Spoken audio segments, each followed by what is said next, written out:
Hi guys, welcome to my channel. My name is Michelle and I'm Elvislass here on YouTube. Today is Sunday, so again it is a Costar closer look. And as we are doing it chronologically on the Elvis movies, we are moving swiftly on to Jailhouse Rock. Now Jailhouse Rock is an absolutely amazing Elvis movie. I absolutely love it. And if you haven't seen Jailhouse Rock, then please go and watch it because you're going to love it. But if you're hearing this video, I'm guessing you've seen it. I have done a reaction to Jailhouse Rock, the trailer, and I have done for all the trailers, all 33 Elvis movies, so please pop on over. I'll put up a picture now of the trailer that I did a reaction to. So anyway, let's get into Judy Tyler. Now, Judy Tyler, there is a lot of sadness with Judy because we know that we lost her. So let's get cracking into it and see. I'm loving doing this series, looking into the co-stars, and I'm finding out lots of new things. If you have knowledge or anything that's extra, please pop it down in the comments below. I'd love to hear all the information, and I'm guessing loads of fans would love to hear more as well. So, Judy Tyler was born Judith May Hess in Manhattan, New York on October 9th, 1932. She spent her teen years in New Jersey. She came from a show business family and was encouraged to study dance and acting. Judy's father was a former trumpeter with bands such as Paul Whiteman and the Benny Goodman, retired and became a building contractor. Her mother, Laurie Ello Kendler, is a former Ziegfeld Follies dancer. Tyler's acting career began as a teenager with regular appearances on Howdy Doody as Princess Summerfall Winter Spring from 1950 to 1953. I hope I can find some pictures of this and you're seeing it. If not, then I haven't been able to find them.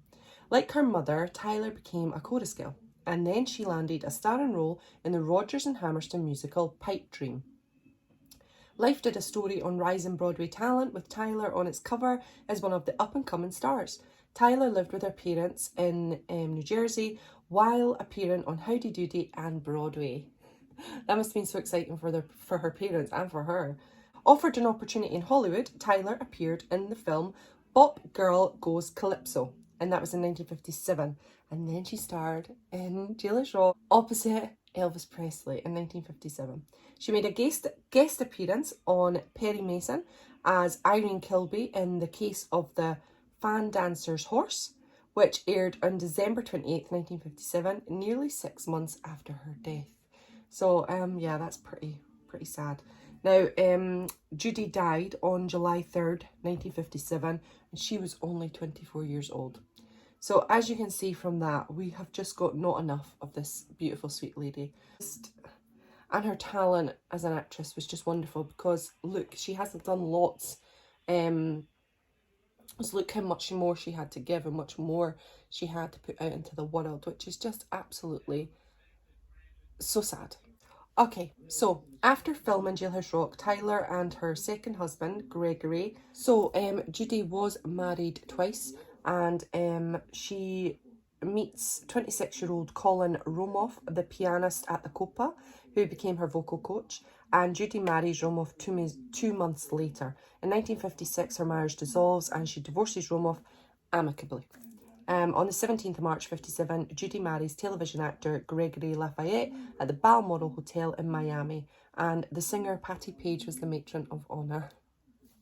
Gregory Lafayette drove home to New York from Hollywood. While driving through Wyoming on July 3rd, 1957, they were involved in an automobile accident on the US Route 287 near Rock River.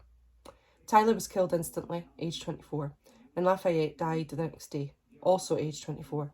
The Casper Morning Star reported the passenger killed in the oncoming car, driven by Paul Reed, was Don D. Jones, 23, of Hannah, Wyoming. Police said Lafayette swerved to avoid hitting a car that was towing a trailer and collided with the other vehicle involved in the crash. Reporter Ted Smith wrote in the Commercial Appeal that the trailer towing the car was returning to the highway after leaving a tourist shop. Okay, so Judy was buried in New York, and there was no children by either marriage. She was just so young. Judy is laid in state at Frank E. Campbell's Funeral Church, New York. Her ashes are buried in Hartsdale, New York, and her husband is buried in Hopewell Junction, New York, his hometown.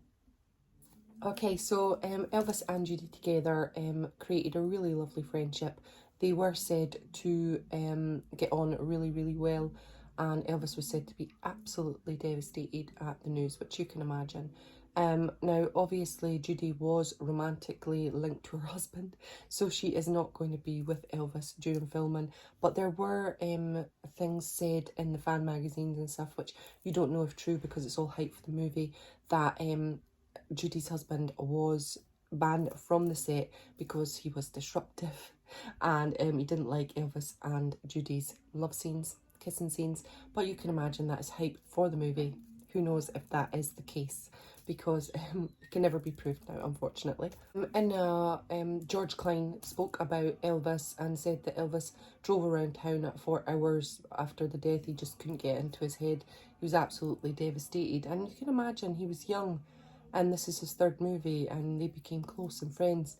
And you can imagine Elvis is a sensitive heart that he had. It would be absolutely devastating to lose your friend, and I can't imagine how he must have felt. And she was so young. It's just terrible.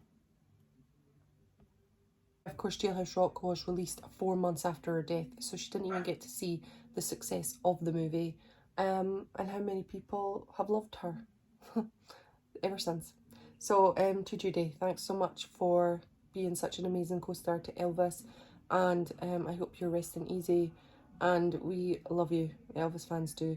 And yeah, thank you for your beautiful, sweet portrayal in Jailhouse Rock and everything else you've done, and I just wish that your life had been longer, because I think there could have been so much more from you. So yeah, thanks very much for joining me on this video. Unfortunately, it's a short one, which is such a shame, and really says everything, and quite emotionally actually. So yeah, take care of yourself, and I'll speak to you soon. Bye everyone.